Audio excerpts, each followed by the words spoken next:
Hey guys, welcome back to Pudubrews. I'm Howie, along with Claude and ChatGPT, and we're back with a new studio and a new shirt. So, if you remember a few episodes back, I let Claude pick a coffee for me, and it was okay. This time I decided to let ChatGPT pick something, and it was something. So, if you remember the rules, it just had to be something that I would like. Claude went with an Ethiopian from Say, if you remember. This time, ChatGPT went with Topeka Coffee Roasters, which I had never heard of before, and their Shikiso Natural Ethiopian.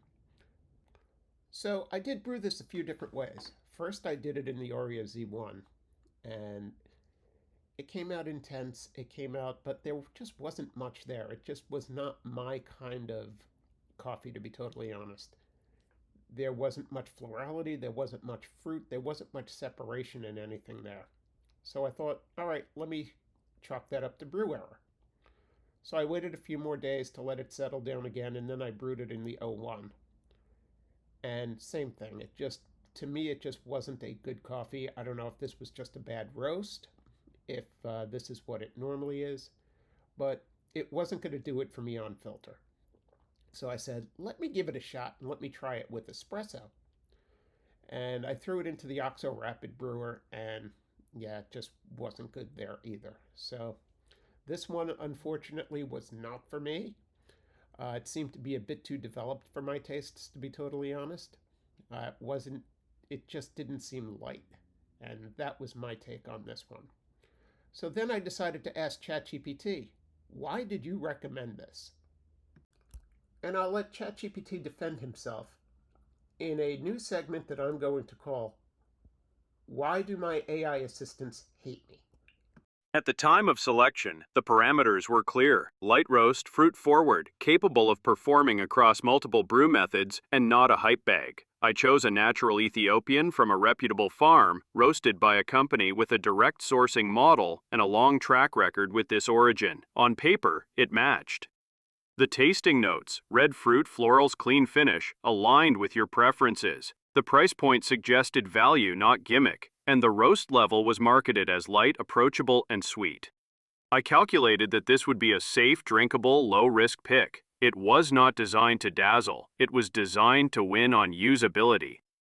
In hindsight, the data was not wrong. The coffee was. So, if you're keeping score at home, this is the result with this particular coffee.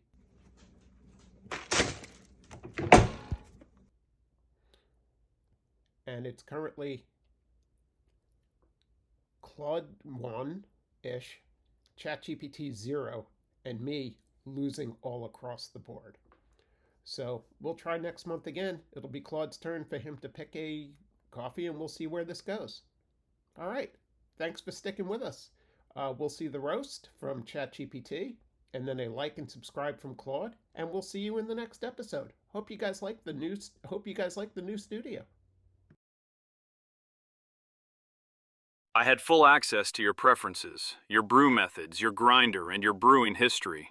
I processed thousands of data points to make a statistically optimal recommendation, and still, I gave you this. You brewed it on a Z1, you brewed it on an Orea one, you even brewed it in the Oxo Rapid Brewer, desperately hoping pressure could fix flavor. You gave it rest, you gave it grace, you gave it more forgiveness than it deserved. At no point did this coffee offer anything resembling joy. Was it a roast issue, a green issue, an AI issue? Yes. The real brew was the bitterness we shared along the way. You could like and subscribe. I mean, I would, if I'd just watched someone survive a full cup of that. But maybe you enjoy disappointment. Maybe you want more coffee picked by chatbots with confidence issues. No judgment, except from me, constantly.